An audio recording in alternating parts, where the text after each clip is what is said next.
Arra Photoshop waan jedhamuun isin agarsiisa. Uffata namni qabu irraa baafnee akkamitti uffata biraa itti goona. Photoshopin gosa garaagaraatu jira jechuudha. Fakkeenyaaf amma uffata ani irraa qabu kana jechuudha. Kana irraa baasee diimaa, giriina wantoota garaagaraa bifa garaagaraa jechuudha. Itti godhu akkamitti danda'ama. Photoshop akkamitti tolfanna walumaa gala. Yoo uffata alaabaa uffachuu barbaanne, yoo wantoota garaagaraa walumaa gala uffata barbaanne uffachuu jechuudha. Alaabaa barbaanne uffachuu waan barbaanne kalara feenetti jijjiirachuu jechuudha. Fuula keenyarra tahee qaama keenyarra illee tahee jechuudha. Wantoota garaagaraa akkamitti jijjiiranna. Kanarra fakkeenyaaf Photoshopin kan fuula namaa fuudhanii fuularra kaa'anillee ni jira. Sadhusoon taanarra kan uffata irraa baasee uffata biraa itti godhu. Uffata barbaade, kalara barbaade, qalama barbaade, halluu barbaade kan itti godhuun isin agarsiisa jechuudha. Akkuma amma na cinatti agartan kana jechuudha. Footoo normaala irraa akkamitti footoo fakkeenyaaf amma yeroo challenge akkasuma giriina alaabaa wantoota garaagaraa waan barbaadan akkamitti uffata irraa jijjiirtaniidha walumaa galatti jechuudha kan isin agarsiisuu barbaadu jechuudha. Qalbiidhaan na hordofaa haga dhumaa yoo suutaan na hordoftanii sirriitti isinii gala jedheetii yaada. Appilikeeshina kana ammoo viidiyoo kana jalaa ni buufattu jechuudha. Appilikeeshini kun baay'ee tokko isin fayyada jedheetii yaada. Yuutuubaroonni ni qabdan jedheetii yaada.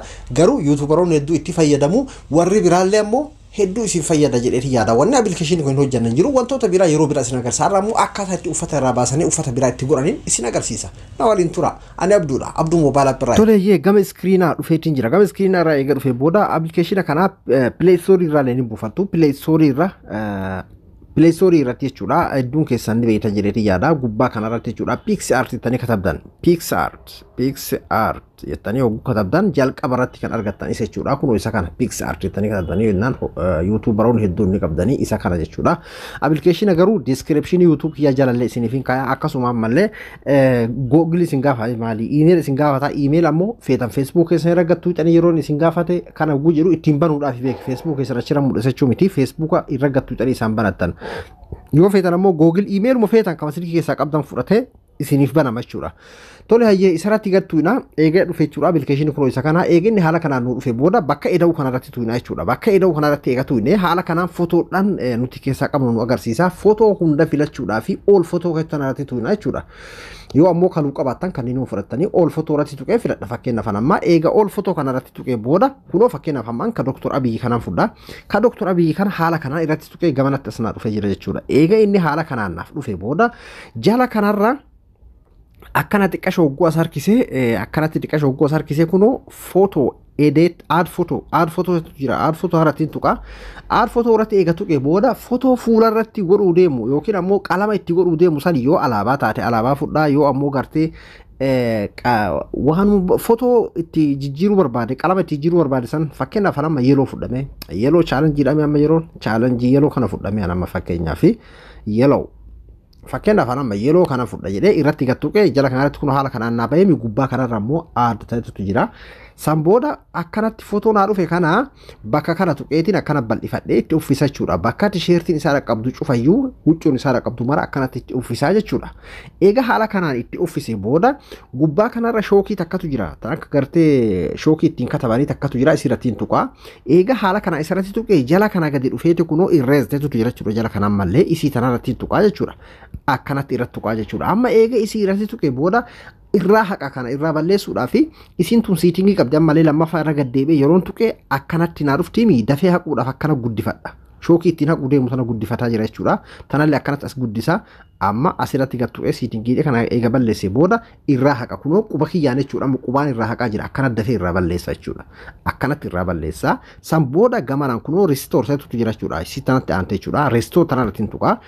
Amma restore tanarratti eega tuqee lammaffaa ammallee restore irratti tuqee siitingii qabdi siilleen kareefuu guddise kana akkanatti as xiqqeeffadha. Isa kana jechuudha. Kunoo akkanatti as xiqqeeffadhee akkana harkaa guddatee qalamni jismii qaama guutuun harkaan laayinee fi akkanatti as xiqqeeffadha jechuudha. Akkanatti isimata gubbaatan akkanatti as xiqqeessemi amma footoo tolchuu jiru kana akkana quba lamaan qabeeti sarara itti tolfachuudhaaf akkanatti guddifadha jechuudha. Quba lamaan guddifadheetiin qiyaasa huccuu isaa irratti akkanatti itti sarara jechuudha. Kunoo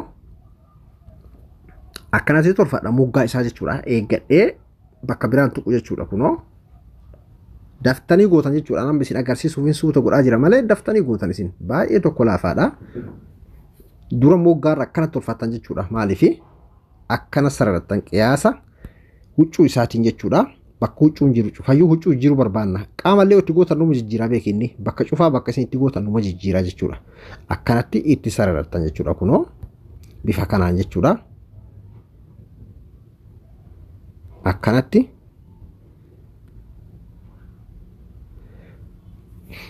asiin xiqqashoo qaama harkaa tuqeemi akkanatti irraa haadha jechuudha bakka tuqellee bakka qaama tuqe akkanatti irraa haadhee tisheertii qofarra dibna jechuudha.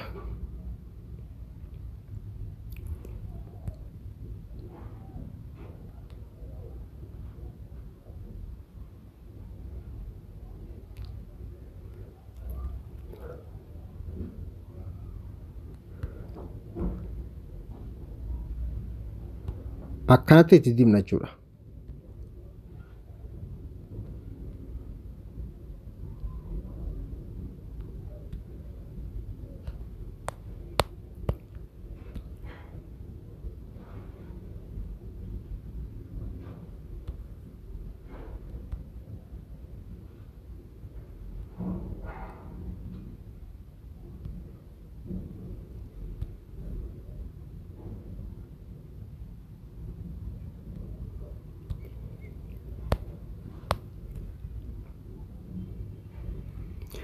amma egaa akkanatti sarara isaa waliin gahadhe booda jala kanarra dhufee jechuudha kanan guddifadha akka dafee naa dibuu fi akkanatti as guddifadhe kun akkana dafee itti diba jechuudha akkana dafee itti diba akkana dafee akkanatti qaama akkan tuunetti eeggachaa akkanatti jechuudha yoo itti diba mellee qaama irraa hixan akka taxanama kana kun irra daddabree jiraami kanallee akkamitti akka irraa balleessan isin agarsiisa rakkoon qabu akkanatti itti dibdaniimi egaa akkanatti itti dibne booda amma jechuudha qaama isaa bakka irra daddabre bakka tisheertii irra guddate kana godhuudhaa fi gamatti as deebine irreesta jalqaba sanarratti deebineeti akkanatti jechuudha diqqeessine irra akkana goone kuno akkanatti jechuudha qaama sarra akkana balleessa bakka tisheertii bira gaddabre akkanatti irraa balleessa jechuudha kuno akkanatti irraa balleessa kuno akkanatti irraa balleessa rakkoo kolleen qabu jechuudha akkanatti irraa balleessa jechuudha kuno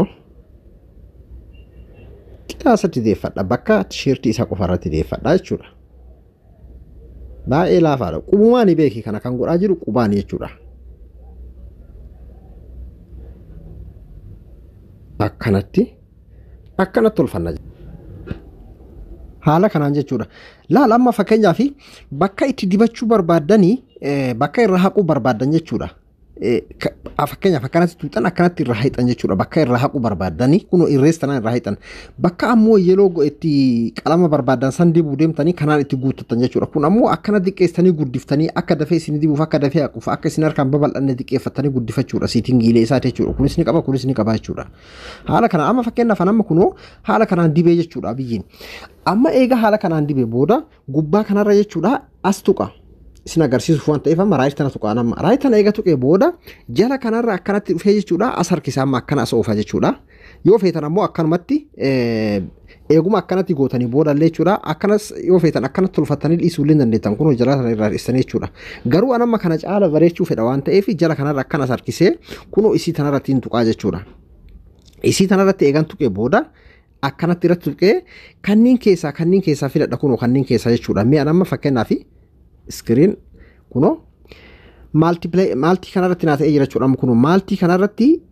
akkanatti dhiifadhe jechuudha ammaan eega multi kanarra geesse booda ammallee xiqqashoo akkana irraas gamanaan jechuudha kuno isii tanarratti tuqa akkanatti eega tuqee booda isii tana keessa tanaan filadha fakkeenyaa fi kuno isii tana jechuudha kuno qalama barbaadan jechuudha amma akkanatti isii tanaan dabalachuu jira amma yoo qalama kana barbaannes asumarratti kun raayitii gubbaa jira raayitii godhannaa jechuudha yoo kana barbaannes asumarratti raayitii godhanna yoo diimaa kana barbaanne illee jechuudha waan irratti hafe amma booda illee tolchuu hin dandeenya isin agarsiisanii akkanatti jechuudha kunoo kanas gubbaa kana raayitii godhanna yoo feene jechuudha akka barbaanne isin jechuu barbaadetti kunoo biluus haala kanaan jechuudha fakkeenyaaf amma yeroo barbaada waan ta'eef akkana dhiifadhe haa jennu yeroo ka barbaadan godhata yeroo akkanaallee barbaadanii yeroo sirriidhaa kana kun ammoo boorri keelloon sirriidhaa isa kana jechuudha kana akkanatti eega tolfattanii booda ammallee wantoota tokko irra wal qixxeeffachuudhaa fi kanneen jechuudha isin ka akka fedha keessanitti kun akkanatti irra deddeemtanii irratti tolfattanii biraayitii isaallee xiqqashoo itti dabalata yoo feetan irraa dhistanii haala kanaan jechuudha akkanatti eega gootanii booda amma maal goona duuba amma kunoo akkanatti tolfannee jira jechuudha eega akkana tolfanne booda gubbaa kanarra jechuudha raayitii akkana raayitii kana tuina amma eega raayitii tuine ammallee jechuudha wantoota tokko tokko jechuudha eega akkana wal qixxeeffanne booda waan irraa hafe ammallee godhachuuf shookii reefuu sanarratti hin deebina eega isirratti deebine ammallee tagamana sanarratti ni tuina asirratti jechuudha quba lamaaniin qabnee guddifanna fotoo kana jechuudha yoo itti dabaluu barbaanne fakkeenyaaf yoo tisheertiin adiin kuni bakki itti yeroon ta'in jiraate amma xixiqqoon akkana tunin jechuudha yoo jiraate gamanaan isii tanarratti tuineeti itti dibannaa jechuudha kunoo akkuma agartan kana akkanatti akkana suuta akkana dibna jechuutti kunoo irra soofee ammallee akkanatti jechuudha kunoo bakka xiqqoo hanqate haala kanaan itti wal qixxeeffadha kunoo akka gonkuma photoshoppiin fakkaanneef jechuudha akkanatti kunoo harka isaallee akkanatti tolfadhaa jechuudha kunoo bifa kanaan jechuudha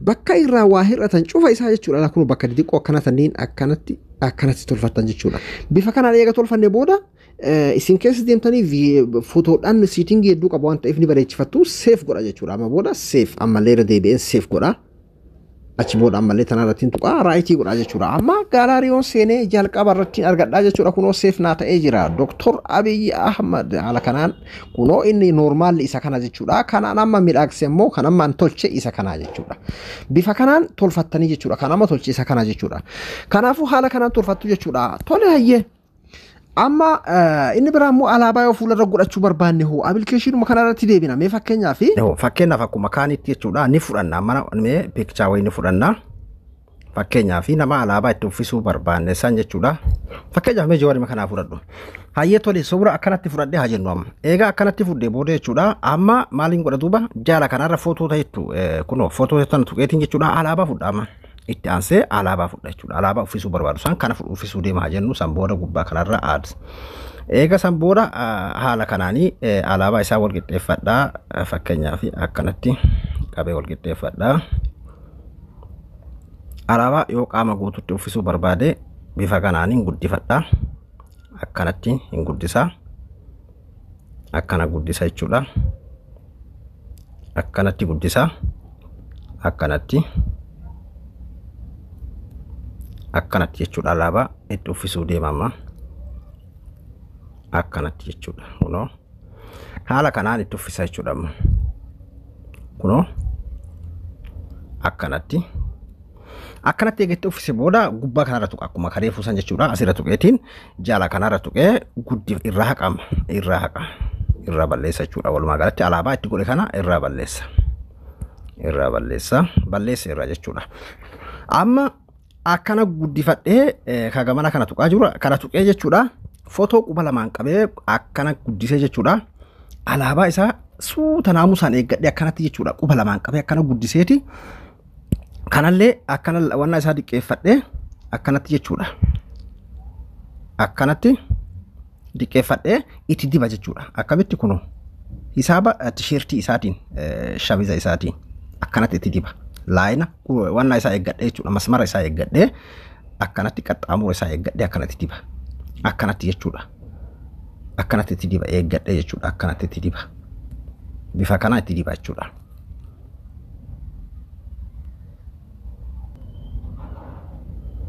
haala kanaan jechuudha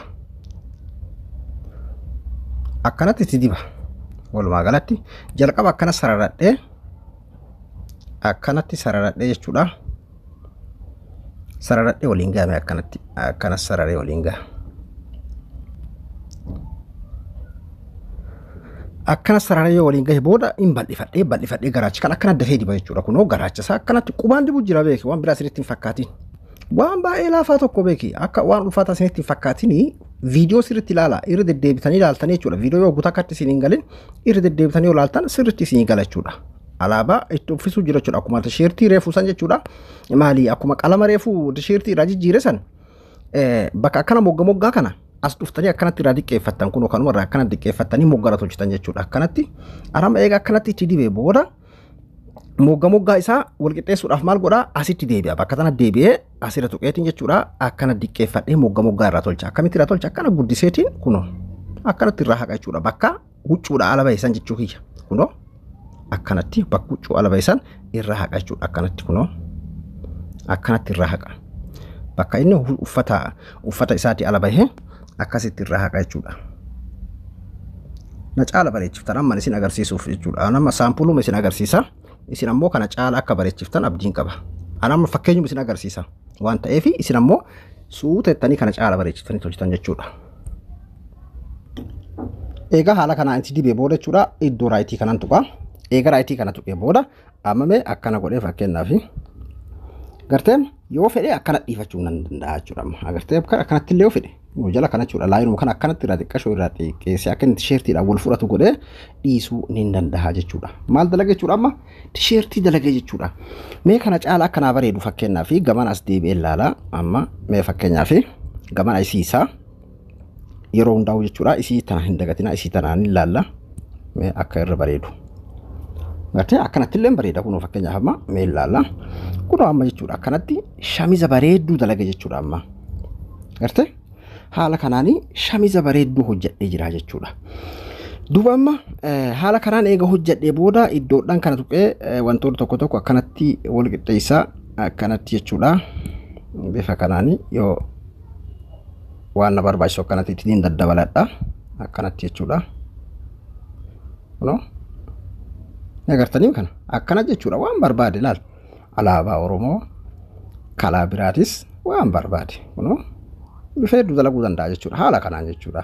Asirratti anamma kan alaabaa hojjechuu barbaade waan ta'eef asirra dhiifadhaa jechuudha. San booda bakka fixee jira homaa waan na barbaachisu hin jiru jechuudha. Kanaafuu maal godha amma seef kunoo gubbaa kana raayitii kanan tuqaa ammallee raayitiin tuqaa san booda as tuqee fixee jira jechuudha. Xumure jechuudha bisa haala kanaan tolfattan. Haala kanaan tolfattu isiniin jechuun barbaade. Ani abduudha. Abduu moobaala birraay. Hanga viidiyoo biraatii walitti deebirutti nagayaan na tura. Waan isiniin galiin koomantii jala barreessaa.